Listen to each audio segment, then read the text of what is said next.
It says, "Sorry, I can't hear you over the sound of my freedom," which was a shirt we attempted to gift to a relative who felt it was too risky to wear in public. Yeah, he lives in, In Boston, and, so yeah, he didn't want to. Even though it just mentions freedom, that's it. It's not. It's not a Trump thing. It's not. Yeah, it is funny where just how people are, or with this kind of stuff. Like up here, and somebody in Behavioral, Mass, saw me wearing it and said, "I loved your shirt." This is a great one, Alice. Whatever part of the laundry mountain that you've been getting stuff, some good shirts are coming through. This is a good one. Very comfortable. It was always like really comfortable. I don't know why. Maybe it's a better. Charlie says, "Is it Abe Lincoln?" Yes, it's Abe Lincoln holding his hand to his ear and saying, "Sorry, I can't hear you over the sound of my freedom." That's the idea. So it's appropriate for Juneteenth, which is the day after tomorrow, too. Was Lincoln out on Juneteenth? Well, that's when news of the Emancipation Proclamation reached Texas. So. Again, by the way. I know. But he's the one who did How the do we, with a straight face, all look at each Proclamation. other and say, well, of course it's Juneteenth. That's when news of the Emancipation reached Texas. Sounds like a very Texas holiday to me. I don't see in Texas them doing a lot of celebration of Evacuation Day. Well, maybe they should start. It's a good holiday. It's so ridiculous. It's so ridiculous. Like, there was an Emancipation Proclamation that was made, and then there was legislation that was signed. You figured maybe it's one of those days. There were like other places that still had slaves. By Why the way, did we? at that It's time. also just another thing. Where it's like, can we like treat black people well in this country? Can we, and not pretend? Let's give them the Juneteenth thing, and we'll put a big hair pick statue in the middle. Can you just leave them alone? Suburban white women, leave them alone. Well, now I get Juneteenth off work, so I'm for it. Well. Thank God the news got to Texas the day it did. It's so ridiculous. It's just so. I just find it so. Hey, guess what? You get Juneteenth off work too now. I've been totally work emancipated. Every day is Juneteenth for you. Yeah. Oh, but the Shattuck show today took a different turn. I think so. The boys might have thought it was a little dark at some point, or I actually started. Is the boys our children or your group chat? Oh, not my children have nothing to say about anything significant. My group chat. Oh, okay. The boys. But I'm glad I was happy to do it. It's a different, just kind of how that person who wrote the, you know what it is? It's how that person. This should have been the description. How that person who wrote the op-ed about Father's Day, like how she got made. That's what it is. That's what it is. But much like we played that audio again of the guy saying, my father wouldn't let me see the Beatles. He was an alcoholic and he used to beat us. Does anybody ever for a second step away, just for a second, and put themselves in anybody's shoes? I remember, I've already talked about this on the Shattuck show, so I'm not going to go through it big time. But I remember when my grandfather died in 1979, I was very sad. Of course, I was 6, but I was very sad because it was my grandfather and he was nice. And then subsequent years into the 80s, my father saying that he was just devastated that his dad had died, and I didn't put 2 cents of thought into it. Because you're a kid, it's mostly all about you. Mm-hmm. And you're like, why would that bother you? And his dad is your grandfather, so you're more distant from this person. Well, so right. you can't see, because it didn't impact you, you can't see why this was a very important person right. in the world. And it's just like such a self-centered thing. And then once you lose your own dad, of course, then you're like, oh, holy God, that's not good. But that's what that is with that woman. And that's what that is. I'm doing the same show. To finish this thought, please listen to the Shattuck show from earlier today. Mm-hmm. I want to go. You can also just play a promo from it on this show. I want to go to reiterating it. Okay, so we're going to start. I wanted to add one more thing, though, quickly, which is, speaking of a dark turn, this could be our last show if Iran is going to nuke us. Did you see the video that they put out there? Well, I saw that they said, there's a meme out there. Soon you will all know this day will be remembered for centuries, or whatever. There's a meme they put out there with a guy, his hands stroking a miniature nuke. that's from Iran that's out there. I thought I sent it to us.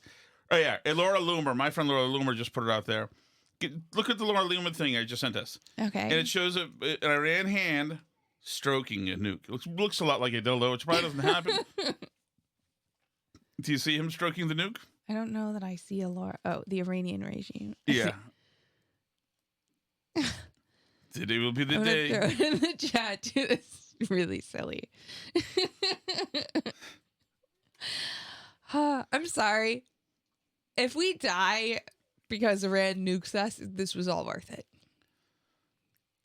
Do you not feel that it was? That all this happened and we get this video of them stroking the nuke and all this stuff is happening the way it's happening?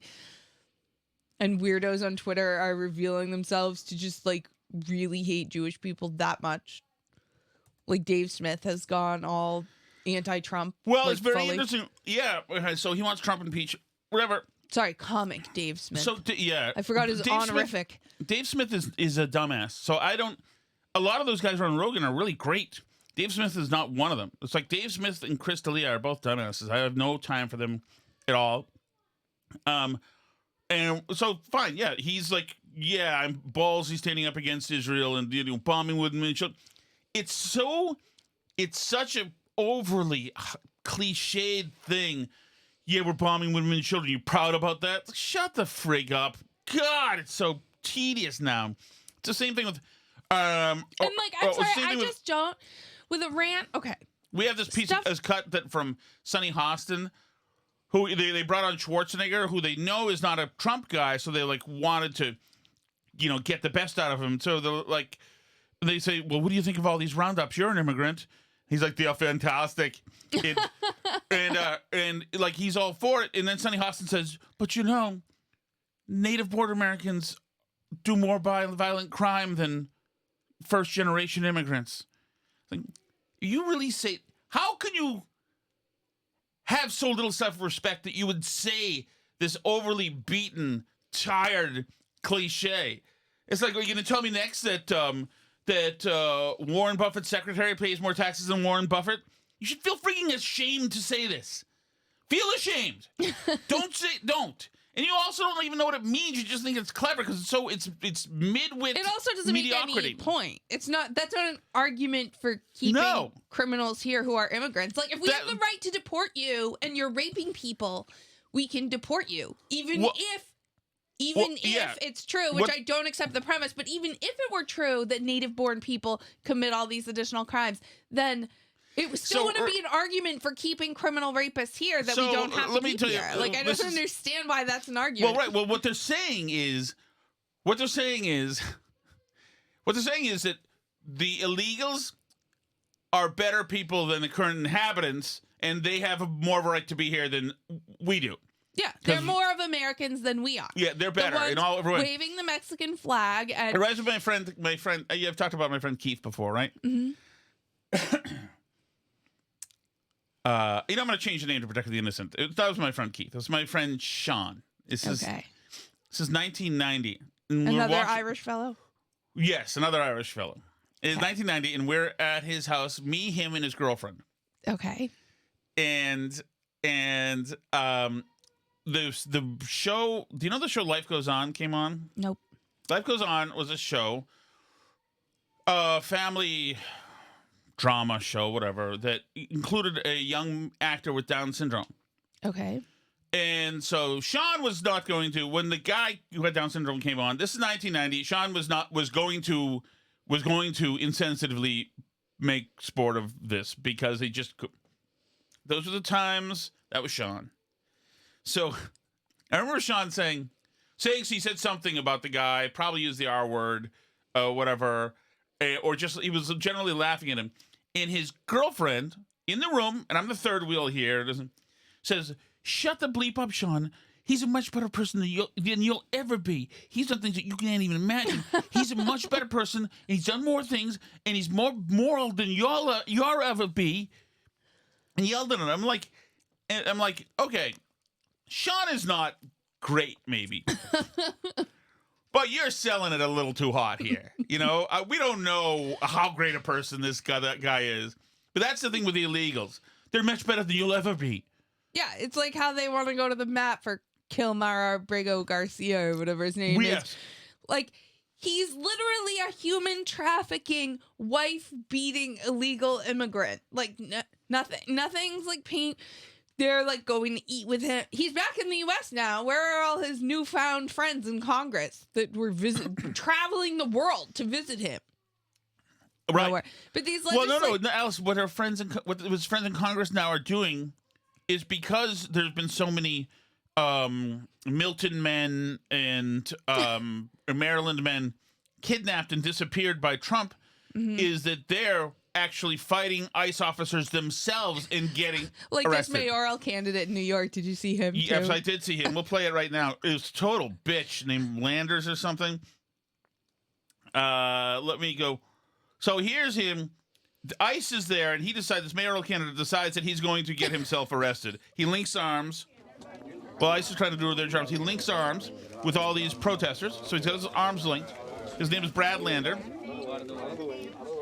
Well, and ICE is trying to get them. He's the distant third after Cuomo and the socialists. Yeah, the socialists, yes. Right. I need to back. If you're interfering with this arrest, we're going to back up, guys. Keep going. You can interfere with this arrest? This is not legal to take someone without a judicial warrant. Please don't put him in the elevator and then claim you have the warrant. We don't have a warrant for him. I will let go when you show me the judicial warrant. He's impeding law enforcement right now. By the way, pause for 1 second. Random citizens. Step back, guys. Step back. Step By back. the way, Yep. random citizens don't have the right to demand warrants for other people. Well, Right? So, like, if you're arresting me, I have the right to say, can I see the warrant? Right? Or, like, my attorney can. Sure. But, like, if I see somebody else being arrested, they don't have to show me the warrant. Yeah, you can't just go I can't assault. come over and attack the police officer and be like, "Oh yeah, show me the warrant." Like, Yeah, you don't have to go to. They don't have to prove it. They to don't me. have to go to a judge for that, and before they can fight back. So he gets arrested. U.S. citizens. He gets cuffed in front of everybody, which is of course what he wants. U.S. citizens. This is his whole mayoral campaign right Yep. now. I'm not obstructing. I'm standing right here in the hallway. I have to see the judicial warrant. Arresting the And it's so inglorious because he's not even saying, "No, arrest me because I'm standing up for these illegals." He's saying, "I'm not obstructing." Well, he's obstructing. So he's also claiming that he's just walking down the hall and they got him. So his wife then grabs his phone. That's what they said in like the news articles. They're like, he got arrested for visiting a courthouse. Like, Right. no, he did not. His wife then takes his Twitter handle, has his camera, and says, "Hi, this is Meg Barnett, Brad's wife." While escorting, by the way, are we shocked that Meg Barnett does not have Brad's last name? She says, while escorting a defendant out of immigration court at 26 Federal Plaza, Brad was taken by masked agents and detained by ICE. This is still developing, and our team is monitoring the situation closely. Who's your team, lady? Judicial warrant. Do you have a judicial warrant? Do you have a judicial warrant? Can I see the judicial warrant? Can I see the warrant? I will let go when you show me the judicial warrant. They should have tased this dude and Billy clubbed the crap out of him right there in the hall. I am so sick of these people, but they... You don't have authority to arrest U.S. citizens. Oh, you don't? They do actually have the authority to arrest people. Like what? The authority to arrest U.S. citizens. You don't have to. I'm not obstructing. I'm standing right here in the hallway. I asked to see the judicial You're warrant. arresting the By asking for a judicial warrant? You don't have the authority to arrest U.S. citizens asking for a judicial warrant. Stay back, please. Stay back. Stay back. No, ma'am. For your own safety. For your own safety. And you're about to load him into the elevator. Where are you taking him? Shut up. Hello? Oh, they should have tased You her. have no authority to arrest U.S. citizens. Where are you taking him? Yes, yes. And with what authority? Why are you arresting him? And with what authority? And where are you? Oh, shut up. God, it's the oldest drunk thing in the book. When I got collared in Southie after that Bill's Dick's Last Resort thing with the fire extinguisher, I also then from my jail cell decided at 3 a.m. it was Constitution time. Yeah, my rights as an American citizen. And the kid actually came over, the cop actually came over and listened to me for 20 seconds before he just said, just walked away. It was like, It is so pathetic. It is so freaking pathetic. Here's Kathy Hochul. She broomed the whole thing, of course. Do you want to know what I really think? Please. It's bullshit. Oh. How dare they take an election? Is there any Democrat who's not disgustingly alpha, beta, cringe now? Like, ick, cringe? Can you, for 1 second, not be? Like, all the women are, and the men are. No wonder why there's no Democratic Party left. You're all bitches and icky. You're freaking terrible. Elected official who's been going down there for weeks to escort people who are afraid to walk into a courthouse in the United States of America. Because despite them having legal status and following the rules and making their appointments, that they don't know what's going to happen to them. So Brad Lander has stepped up to be a guiding help for them. And this is what happens to him. What the hell is happening to this country? I just left Little Haiti. People are being traumatized. Small businesses, people walking down the street. When I was there in August, the streets were mobbed. People were walking down the sidewalks. There were vendors everywhere. The traffic was crowded.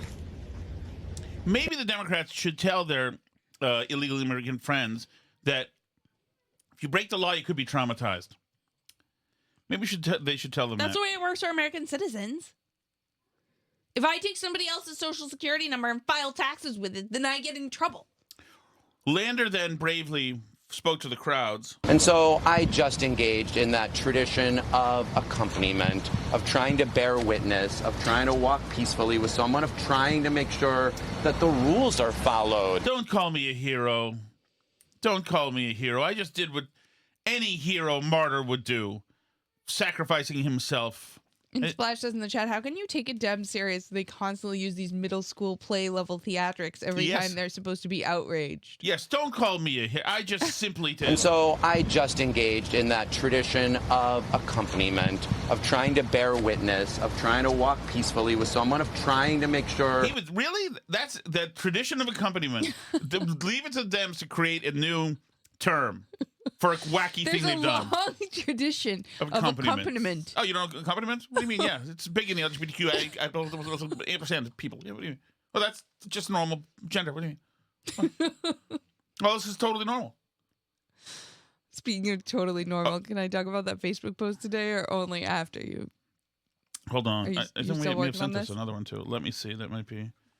I want to make sure we're all cleaned up here. Oh, let me just, for 1 second before we go, along the same lines, your buddy, who's the guy who got himself arrested last week, the congressman? Padilla. Padilla spoke to the crowd. Oh, spoke to Congress today, Alice. Oh, right.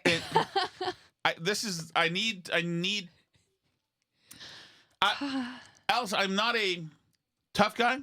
Mm-hmm. I don't think I've really been in a fight. Like, I have been punched a few times, which tells you my willingness to stand up for myself is probably not great. I did a couple times challenge a couple of guys to fight, and I was scared to death and had no idea how I was going to follow up. And thankfully, and then you had friends who bailed you out. Thankfully the ruse worked. But I'm not a tough guy. I'll say that.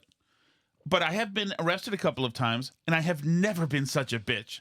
Never. I can't imagine. I didn't know that I was allowed to be traumatized from my illegal, my invalid DUI in the early 90s or whatever the trouble I got in. I have no idea I was allowed to be traumatized. Some of them were saying not nice things to me, and they handcuffed me. Cuffs hurt, by the way. I was just simply in accompaniment of the fire extinguisher. The long tradition of accompaniment in the Prudential Center.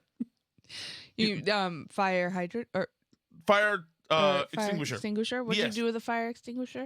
We shot people walking through the garage at the Pru, and then we shot security with it. It had long range. It was one of the ones on wheels. Okay. I would highly recommend it.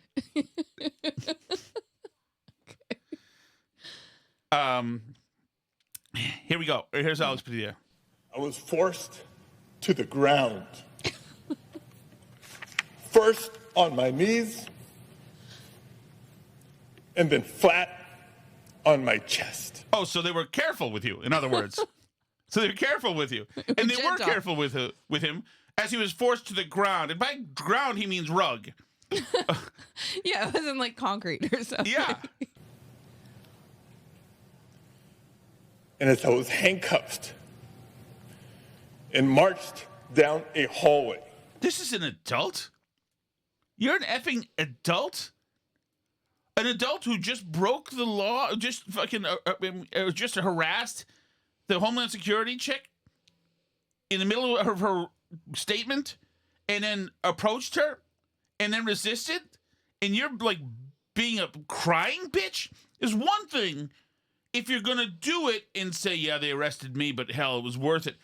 You can't then just be a crying bitch about it. You can't do that. You have no dick anymore.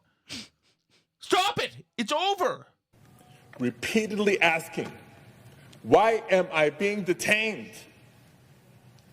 Because you were trying to rush the stage at an event. They don't have to tell you why you're being detained, right there when you're in the middle of the attack on the public figure who's trying to hold a press conference. So this bitch is now traumatized because questions weren't being answered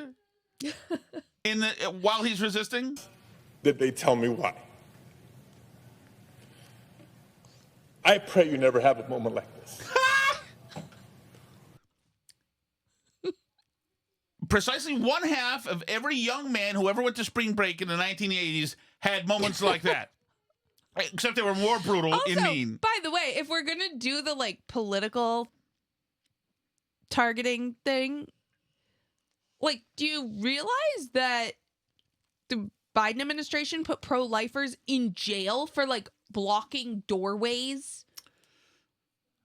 That was an accompaniment. I'm serious. They put a mom of a toddler in jail for years for blocking a doorway at an abortion clinic. I'm like, this stuff is nuts. And like, that's fine, but they can't, like, even if you want to claim that like political things are somehow different from like spring break partying things, like, I have no patience for it just because of that.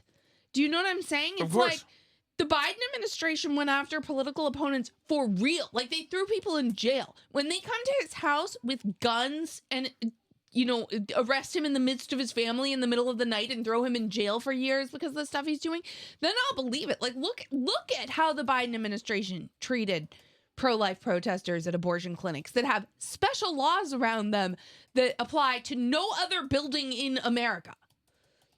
You know, you could go to the J6 stuff if you want to. Those people were treated differently than we've treated other protesters and rioters, certainly. But I mean, like, if the January 6th stuff is too fraught with like the Trump thing, then you can take the pro-life people. It's insane how they politicize the Justice Department. And I honestly, like, I have zero patience for anyone claiming political anything. And this friggin' nut job in New York, the mayoral candidate, is another one who tweeted when Trump was arrested, "No one is above the law." Like, okay, yeah. So no one's above the law. Like, how dare they arrest a public official, an elected official? How dare they? Okay, no one's above the law, asshole. Like, you asked for it. I don't know. What to this bitch cry. But I will tell you, in that moment, a lot of questions came to my mind. First of all, by the way, what is the point here with this guy? Because he was arrested by Secret Service. Yeah. So for attacking a member of the Trump administration. So they're not ICE, and they're not like Border Patrol. I thought we were told they're not the people disappearing people. This is just another law enforcement group here. So like, yeah, you just got out of hand at a public event. That's all that happened. Right. First of all, where are they taking me? Because I know I'm not just being escorted out of the building. What, to the torture chamber? You're here. You're fine. You can't. This has to be an act. And if it's an act, you're still a bitch because you're willing to castrate yourself and prance around in some little tutu here. Where are you taking me? Like, I don't know. We're effing arresting you wherever we want. That's how this works. The most benign version of blue-collar crime arrested that we can possibly think of on camera with agents not deploying any of the brutal tactics that I would have them use. Am I being arrested here? And what will a city already on edge from being militarized think when they see their United States senator being handcuffed just for trying to ask a question? Yeah, it wasn't the Q&A part of the day in the room that you had no business being in. How many of the people in LA who are traumatized by seeing their city militarized, how many of them know who their U.S. senator is? Can I just ask? Or know that any of this happened or care? No. And None here's of the thing. them. Nobody knows who you are or gives a shit who you are. I'm sorry, And so, no like, one does. this is, you wonder, like, who's consulting with these people, with these Democrats? Is it Hogg? Is it, like, just consultants who are crazy, who are, like, all trans and have, like, 86 pronouns? Who's telling them how to act? Because they think that they do this, they think this is an alpha play, but it's not. You've got these people, like this guy, blubbering, and talking about, and they pulled handcuffs, and they placed me gently on my knees, and then slowly and gently and carefully on my stomach. Well, so you're coming off like a bitch because you got arrested, and the same with the guy in New York, and it was just simply the long tradition of accompaniment. Meanwhile, because you want to we want to capture the Trump alpha stuff. Trump got arrested and gave one of the biggest fuck you mugshots that could ever be done. It is the biggest, as a matter of fact. Yeah, he ever. didn't cry about it. No. Where are you taking me? His thing was to scowl at the camera and say, F you. The most iconic mugshot ever. They shot him and got his ear. He was down on the ground. His thing is to say, fight, fight, fight. He's pissed off. He goes right past Bitchland. He's got the pedal to the metal right past Bitchland, right past the Blubberland, right past Total Beta Land, and goes right to Ballsy Land. Splash says, it's honestly amazing Dems can't seem to get a foothold with men. I don't get it. Seriously. I don't... Like, back in when the Sox won the series in 2004, Queer Eye for the Straight Guy was... they did a thing with the Red Sox, and they were being they were in the dugout like sniffing jock straps and like doing some gay stuff like whatever with the players, whatever, trying to and like the thought was they're doing baseball stuff, so they're going to expand their audience because the Red Sox are involved. Yeah, now straight guys are going to get into this. Well, baseball fans are not going to say, well, that's fabulous. You know what? They're not going to be into that. They're like, what the frig is this? Like, get out of here. But they don't have any idea. It's so beta. And it's weird because I used to think 6 years ago that Beto O'Rourke was a bitch. He's not a bitch anymore. For their side. He's like one of the manliest people left in their party. Yes. I mean, Pete Buttigieg is one of the manliest people. He absolutely is. It's really embarrassing, but that's true. Yeah, isn't that interesting? Democrats have managed to make straight men less masculine than gay men. They really have. It's true. Yeah. Like, think about the gay men. Buttigieg can probably fix a lawnmower. Can do stuff. Grinnell, Trump's guy, he's gay, right? Yeah. An alpha gay. He's like, Scott Bessent isn't effeminate in that way. No, not at all. But these Democrats are like they've co-opted feminine, gay, and these men go to drag shows too. It's like you've outgayed the gays, Democrats. Yeah, it's amazing. I don't. Speaking of the gays, it's Pride Month. Is it? Yeah. It doesn't feel like it, though, does it? Trump's taken all the joy. All the queer joy has been really diminished this year. So anyway, I was seeing general like Facebook posts from people I, went to high school and college with and everything. And I saw this great Pride Facebook post from my friend, which was she reposted it from someone else. This wasn't like her original post. It's a screenshot of a Blue Sky post from somebody named Rose Solarian, which I don't have no idea who that is. But anyway, she posted this post. You've heard the saying, no cops at Pride, I presume. I don't know that I have. Oh, well, that's, part of the ethos of Pride is no cops at Pride. Does that mean actually no police? Yeah. Oh, because of Stonewall. Stonewall and they kill black people. And, oh, right. They kill cops everybody. Are just bad, right? Yeah. So no cops at Pride. So Rose Solarian writes, no cops at Pride includes the cop in your head who tells you to police other queer people. Learn the difference between being uncomfortable and being harmed. Deal with your discomfort on your own time. Pride is just for the community, not just for you. See a guy in a leather puppy mask at Pride, he's not harming you. You're just uncomfortable. See a topless lesbian, she's not harming you. You're just uncomfortable.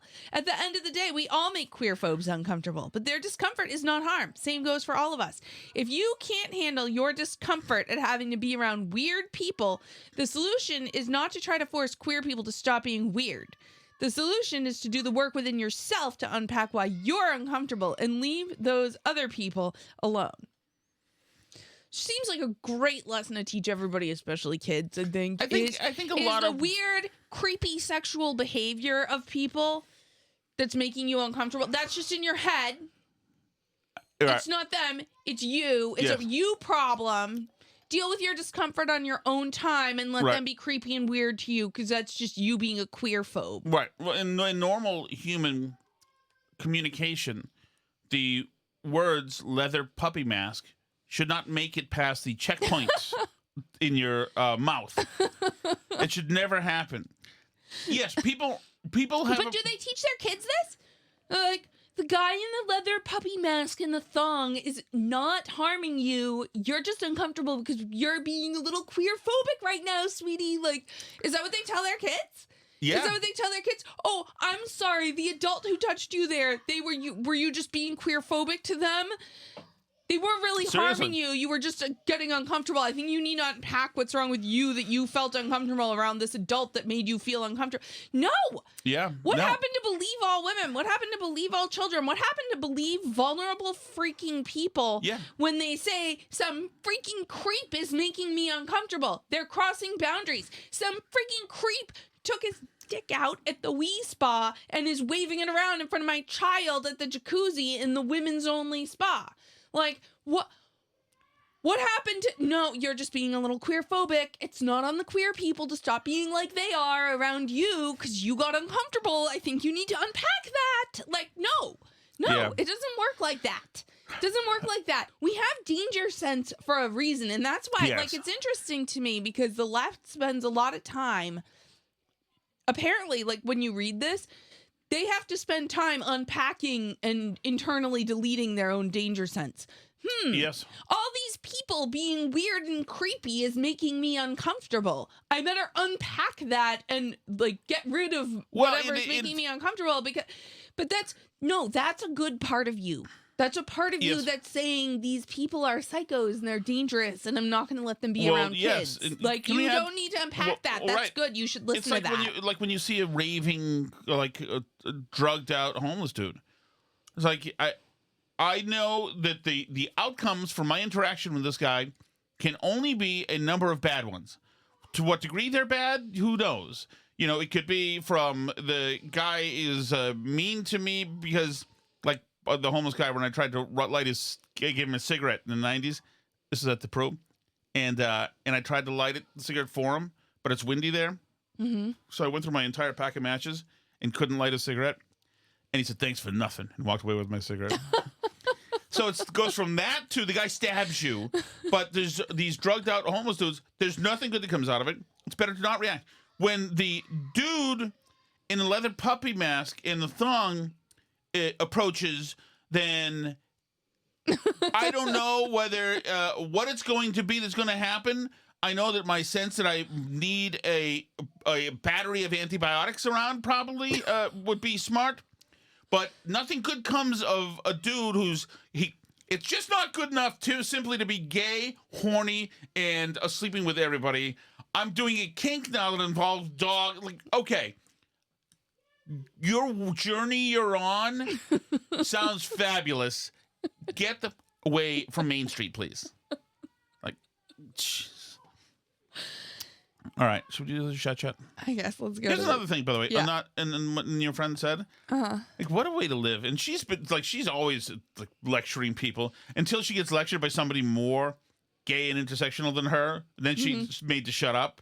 Yeah. You know, a black lesbian. Blah, blah, blah, blah. But what world to live in when they've got all these rules and regulations constantly changing and policing themselves? You think you felt uncomfortable, but we're not doing that this week. Nope. You now have new homework. Ugh. Better Right. unpack that. All right. Ready?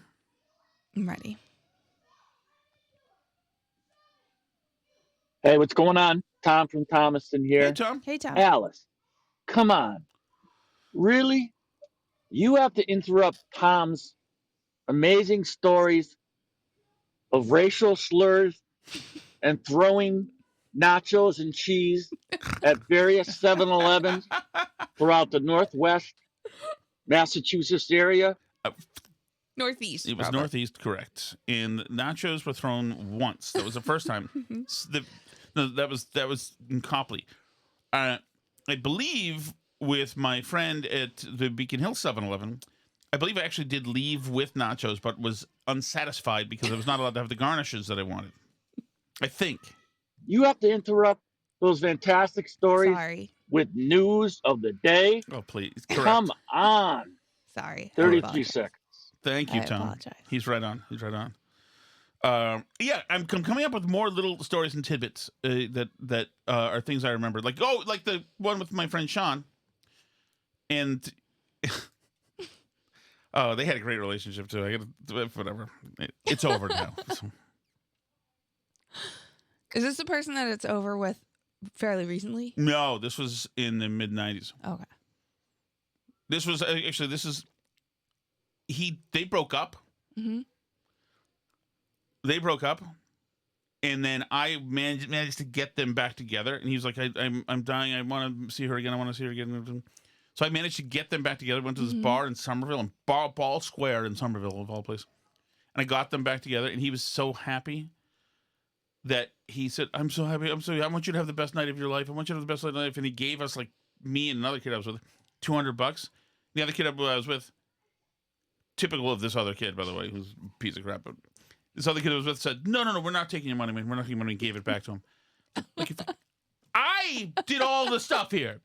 I did all the having to be handmade to her and to him and get... Oh. Yes. Yeah, the last time I saw...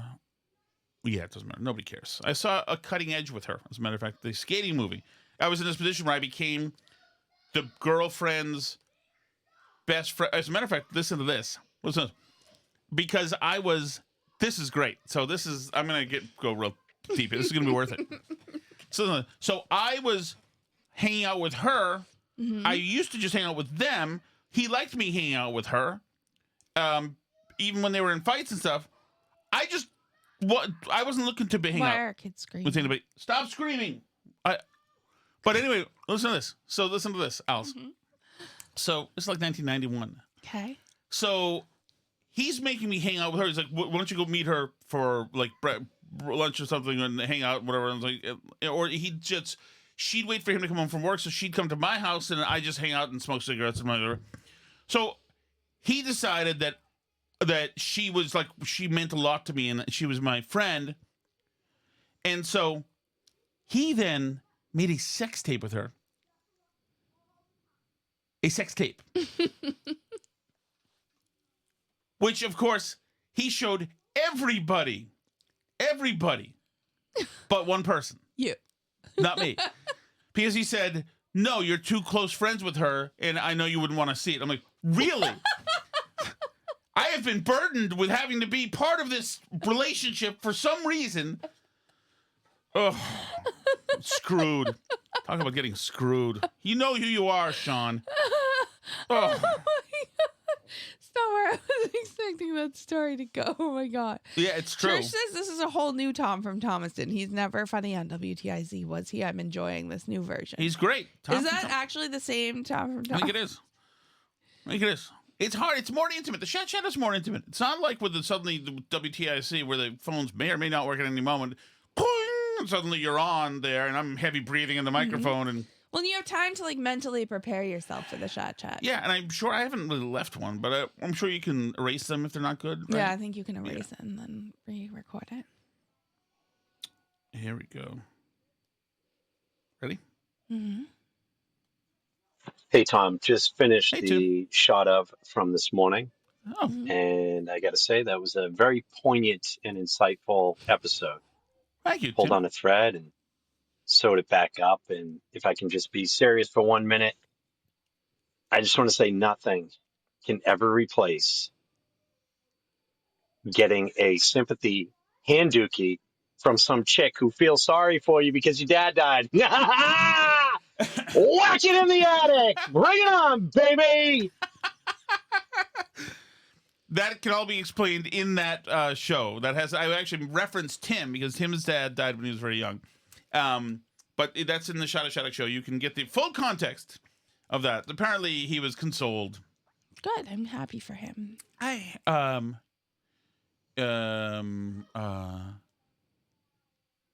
heard you had the.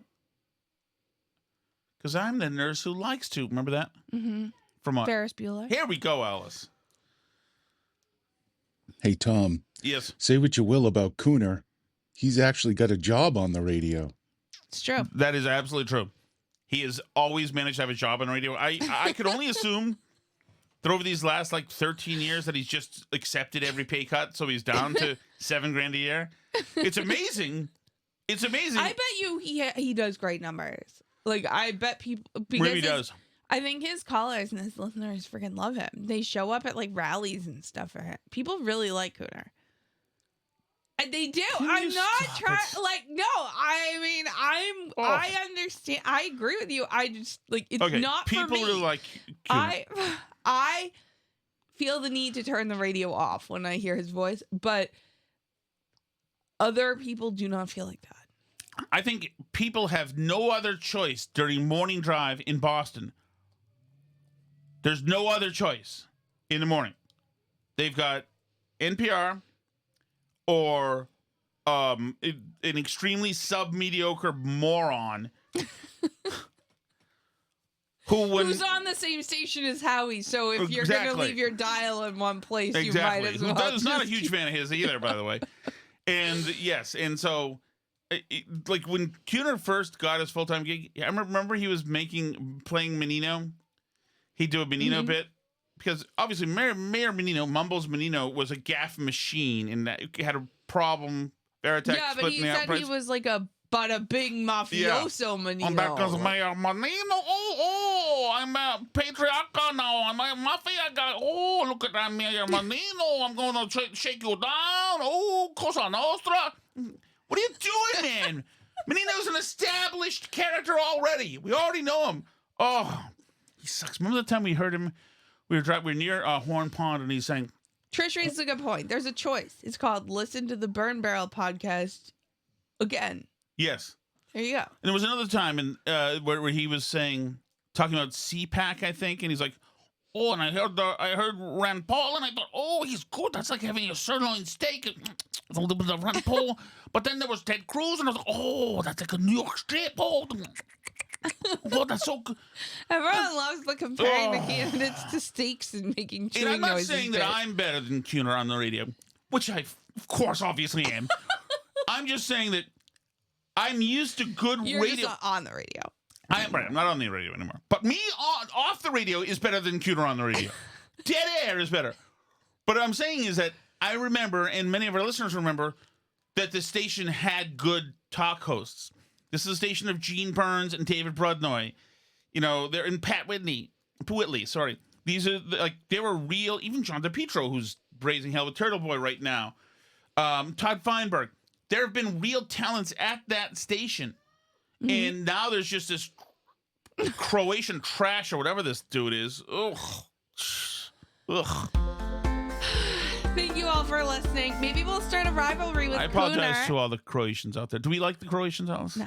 Okay. Splash's Cooner Report versus Burn Barrel rivalry. Let's go. Maybe we could bring back up the audio of him bragging about stealing a handicap space. Can we do that? That was amazing. I should find that. Okay, so if you guys want to leave us chat messages, burnbarrelpodcast.com. If you want to join the live chat and all that stuff, patreon.com/burnbarrel. Appreciate all you guys. Have a great night. C'est la vie.